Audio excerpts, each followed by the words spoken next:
எந்த ஒரு ஏடிஎம்மையும் பயன்படுத்துங்கள், தங்க நாணயங்களை வெல்லுங்கள்.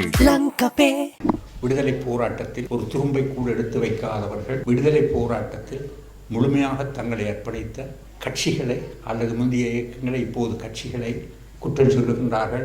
தாழ்வான முறையிலே விமர்சனங்கள் செய்கிறார்கள்.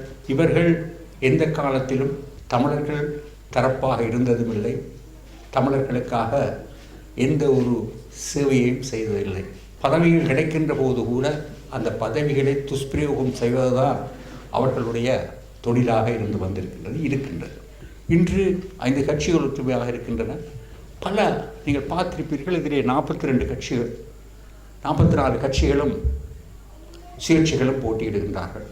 இதே பல கட்சிகளை பார்த்தீர்கள் என்றால், பல கட்சிகள் இங்கு சம்பந்தமில்லாத, இந்த நாட்டுடன் சம்பந்தமில்லாத, இந்த எங்களுடைய மண்ணுடன் சம்பந்தமில்லாத தென்னிலங்கை கட்சிகளை சேர்ந்த கட்சிகள் பல போட்டியிடுகின்றன. ஆனால் அதை பற்றியெல்லாம் நாங்கள் கவலைப்பட தேவையில்லை. என்றால் மக்கள் நிச்சயமாக இந்த சந்தர்ப்பத்திலும் அந்த கட்சிகளுக்கு வாக்களிக்கப் போவதில்லை. தென்னிலங்கை கட்சிகள் சிலவற்றுக்கு மக்கள் வாக்களிக்கப் போகிறார்கள். அது யானையாக இருக்கலாம், அல்லது டெலிஃபோனாக இருக்கலாம், அல்லது திசை காட்டியாக இருக்கலாம். ஏனென்றால் இந்த கட்சிகள் எதுவுமே தமிழ் மக்களுடைய நியாயமான கோரிக்கைகளை கடந்த காலங்களில் நிறைவேற்றியதுமில்லை, வருங்காலத்தில் நிறைவேற்றப் போவதுமில்லை என்று மிக தெளிவாக சொல்லிக் கொண்டிருப்பார்கள். ஏவிபி அரசாங்கம் நிச்சயமாக அடுத்த அரசாங்கம் அமைக்கப் போகின்றது. அமைக்கின்ற போது அவர்களுடன் சம்மதியாக இருந்து பேசக்கூடிய ஒரு வல்லமையை நீங்கள் தான் கொடுக்க வேண்டும். பல கட்சிகள் போட்டியிடலாம், ஆனால் மக்கள் தான் தீர்மானிப்பது எந்த கட்சி தங்களுக்காக பேச இருக்கிறது என்று.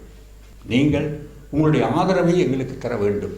தருகின்ற போது நாங்கள் பலமான ஒரு கட்சியாக, தமிழ் மக்கள் சார்பாக பலமான ஒரு கட்சியாக அங்கு பேச்சுவார்த்தைக்கு செல்லுகின்ற போதுதான் சொல்லையும் செயலையும் அவர்கள் ஏற்றுக்கொள்வார்கள்.